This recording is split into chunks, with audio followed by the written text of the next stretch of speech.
Assalamualaikum warahmatullahi wabarakatuh. Perkenalkan, nama saya Nur Afni Amelia dari kelas C Emas nomor absen 20.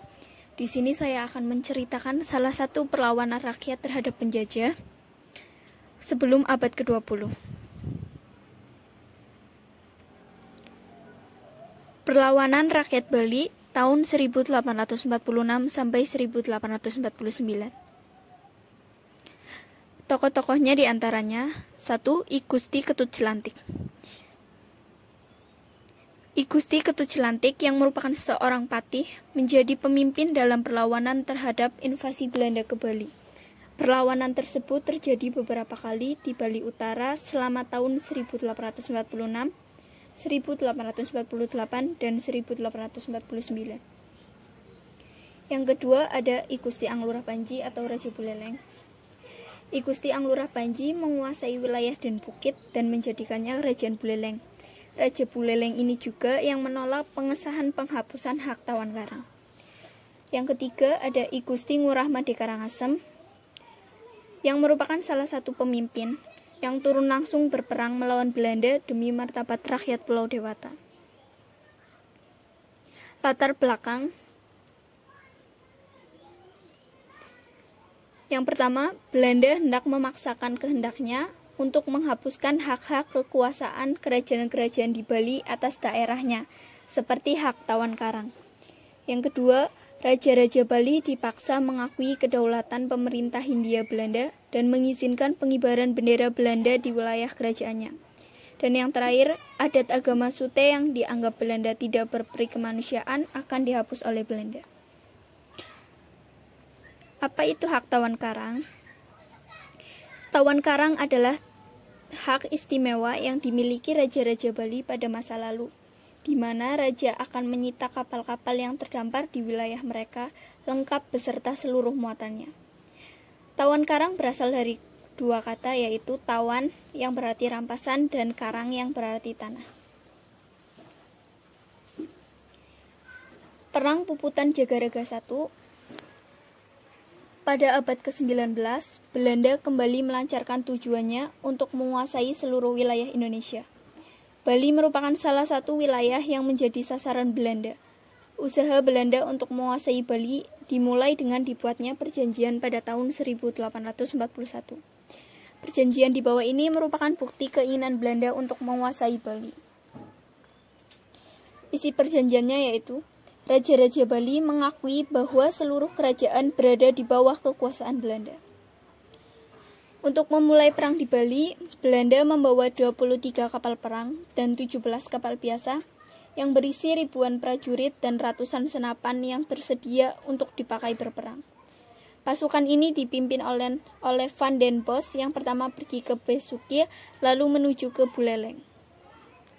Pada tanggal 17 Juni, saat pasukan tersebut sudah sampai di Buleleng, mereka memberi Raja Buleleng 3 ultimatum dalam 24 jam. Esoknya pasukan tersebut turun ke daratan yang dihadang oleh warga Bali, tapi mereka gagal untuk menahan pasukan Belanda dan berujung pada pasukan tersebut masuk hingga persawahan warga Bali. Pasukan Belanda dibagi menjadi 3 bagian dan serangannya dilakukan pada hari itu dan hari berikutnya. Setelah itu mereka bisa menaklukkan kota Singaraja. Jalannya perang. Pada bulan Maret 1848, sebelum Belanda melakukan penyerbuan secara langsung, pemerintah Belanda mengirim utusan ke Buleleng. Selanjutnya, tanggal 27 April 1848, pemerintah Belanda dengan resmi mengumumkan perang terhadap Raja Buleleng. Armada ekspedisi Belanda yang kedua sudah merapat di pantai Sangsit pada tanggal 6 Juni 1848. Ekspedisi ini diangkut oleh suatu kapal armada perang yang terdiri atas 22 buah kapal perang. Masing-masing kapal dilengkapi dengan meriam-meriam dan persenjataan lainnya. Setelah itu, serdadu Belanda mendarat di desa Sangsit dan terus melakukan serbuan-serbuan di bawah perlindungan tembakan meriam dari atas kapal. Serdadu Belanda terbagi atas 4 divisi. Akhirnya terjadi pertempuran sengit di desa Bungkulan dan sekitarnya. Pada tanggal 9 Juni 1848, Mayor Sark berusaha menguasai Bungkulan menuju desa Jagaraga dan bermaksud memukul langsung pusat pertahanan Patih Jelantik. Sore harinya, sisa-sisa serdadu Belanda berhasil mencapai pantai desa Sangsit dan langsung menuju kapal. Lalu seluruh ekspedisi Belanda kembali ke Jawa pada tanggal 20 Juni 1848. Kemenangan mutlak berada di tangan Laskar Jagaraga berkat kepemimpinan Patih Jelantik dan bersatunya Laskar dengan rakyat. Deskripsi singkat, orang Bali menarik diri ke posisi mereka di Jagaraga, hanya 4 km jauhnya. Belanda menyerang musuh di Jagaraga meskipun udara panas menyengat. Orang Bali menyerang belakang dan menghalau pasukan Belanda, yang di pihaknya jatuh korban 200 orang tewas, sehingga harus naik kapal kembali. Setelah kekalahan ini, Belanda kembali lagi dalam ekspedisi berikutnya pada tahun 1849. Raja Buleleng membunuh dirinya sendiri bersama pengikutnya dalam Perang Puputan tahun 1849 melawan Belanda.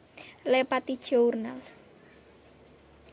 Berikut ini adalah gambar prajurit Bali era 1800-an.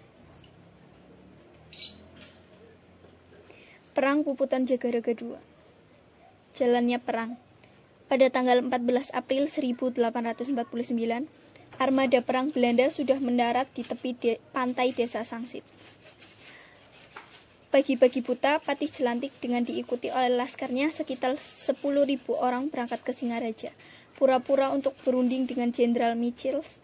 Selanjutnya, lambung barat benteng induk Jagaraga jatuh ke tangan Belanda dengan korban yang besar di pihak Laskar Jagaraga. Selanjutnya, pada tanggal 16 April 1849, benteng induk Jagaraga jatuh ke tangan serdadu Belanda yang berada di bawah pimpinan Letnan Kolonel C.A. Dibrow dengan korban besar di pihak Jagaraga. Benteng Kusamba diserang oleh pasukan Belanda yang bergerak dari Pelabuhan Padang Bayi pada tanggal 24 Mei 1849. Malam harinya, menjelang pagi, tiba-tiba perkemahan Belanda diserang oleh pasukan istimewa yang sengaja dikirim dari Kelungkung. Dalam penyerbuan ini, Laskar Kelungkung berhasil menembak Jenderal Michiels. Letnan Kolonel Van Swieten memerintahkan seluruh armada kembali ke Jawa. Kematian sang jenderal merupakan kemenangan yang gemilang bagi kerajaan Kelungkung, karena sekaligus mengusir Belanda dari wilayah kerajaan Kelungkung. Akhir perlawanan Perang Jagaraga. Pada 1849, Belanda kembali mengirim ekspedisi militer di bawah pimpinan mayor. Perang ini dilakukan sampai titik darah penghabisan dikenal dengan Puputan. Untuk memadamkan perlawanan rakyat Bali yang berpusat di Jagaraga, Belanda mendatangkan pasukan secara besar-besaran. Maka setelah mengatur persiapan, mereka langsung menyerang benteng Jagaraga. Mereka menyerang dari dua arah, yaitu arah depan dan dari arah belakang benteng Jagaraga. Pertempuran sengit tak dapat dielakkan lagi, terutama pada posisi di mana I Gusti Ketut Jelantik berada. Benteng Jagaraga dihujani tembakan meriam dengan gencar. Korban telah bersatuhan di pihak Buleleng. Kendati pun demikian, tidak ada seorang pun Laskar Jagaraga yang mundur atau melarikan diri. Mereka semuanya gugur, dan pada tanggal 19 April 1849, benteng Jagaraga jatuh ke tangan Belanda. Mulai saat itulah Belanda menguasai Bali Utara. Dampak Perang Jagaraga. Dampak Perang Jagaraga di bidang politik, yaitu dikuasainya seluruh Pulau Bali oleh Belanda. Berkurangnya kekuasaan raja pada kerajaannya, bahkan raja dapat dikatakan menjadi bawahan Belanda. Di bidang ekonomi, dikuasainya monopoli perdagangan di Bali, karena Bali merupakan daerah yang sangat strategis yang banyak dikunjungi bangsa asing. Yang ketiga, bidang sosial. Banyaknya tatanan sosial yang dirubah oleh Belanda, termasuk dihapuskannya adat sute pada upacara ngabin.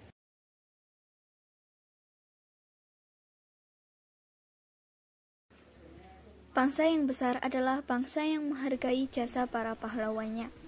Oleh karena itu, kita sebagai generasi muda, kita harus mempelajari sejarah bangsa kita.